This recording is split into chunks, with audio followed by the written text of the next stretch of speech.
ఇక్కడ వచ్చి ఏం చేయాలని పని దొరకక ఏదో ఆటో చూసుకొని కొనుక్కొని ఒక 10,000 ఫైనాన్స్‌తో తీసుకొని ఒక 1,00,000 రూపాయల ఆటో కొనుక్కొని అప్పటి నుంచి జీవనం సాగిస్తున్నాను. మా పిల్లలు ఇక్కడే పుట్టారు.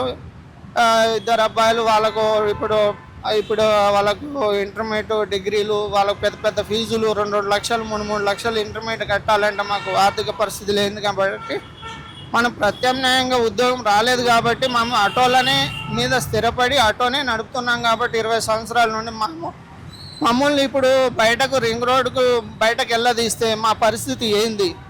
మేము సీఎం గారికి కోరుకునేది ఏంటంటే మాకు ప్రత్యామ్నాయ మార్గమన్నా ఏదన్నా చూపెట్టమని, లేకుంటే ఆటోని రిటర్న్ తీసుకొని మాకు గ్యాస్ ఆటో ఇప్పించేటట్టు, కరెంట్ ఎలక్ట్రికల్ కానీ, సిఎన్జి కానీ, ఎల్పిజి కానీ ఇచ్చేటట్టు రిటర్న్ ఏదన్నా వచ్చేటట్టు చూడమని మేము అడుగుతున్నాం. ఇక్కడ వచ్చి ఏం చేయాలని పని దొరకక ఏదో ఆటో చూసుకొని కొనుక్కొని ఒక 10,000 ఫైనాన్స్‌తో తీసుకొని ఒక 1,00,000 రూపాయల ఆటో కొనుక్కొని అప్పటి నుంచి జీవనం సాగిస్తున్నాను. మా పిల్లలు ఇక్కడే పుట్టారు. ఇద్దరు అబ్బాయిలు వాళ్ళకు ఇప్పుడు ఇప్పుడు వాళ్ళకు ఇంటర్మీడియేట్, డిగ్రీలు వాళ్ళకు పెద్ద పెద్ద ఫీజులు 2, 2 లక్షలు 3, 3 లక్షలు ఇంటర్మీడియేట్ కట్టాలంటే మాకు ఆర్థిక పరిస్థితి లేదు కాబట్టి మనం ప్రత్యామ్నాయంగా ఉద్యోగం రాలేదు కాబట్టి మేము ఆటోలనే మీద స్థిరపడి ఆటోనే నడుపుతున్నాం కాబట్టి 20 సంవత్సరాల నుండి మమ్మల్ని ఇప్పుడు బయటకు రింగ్ రోడ్డుకు బయటకు వెళ్ళదీస్తే మా పరిస్థితి ఏంది?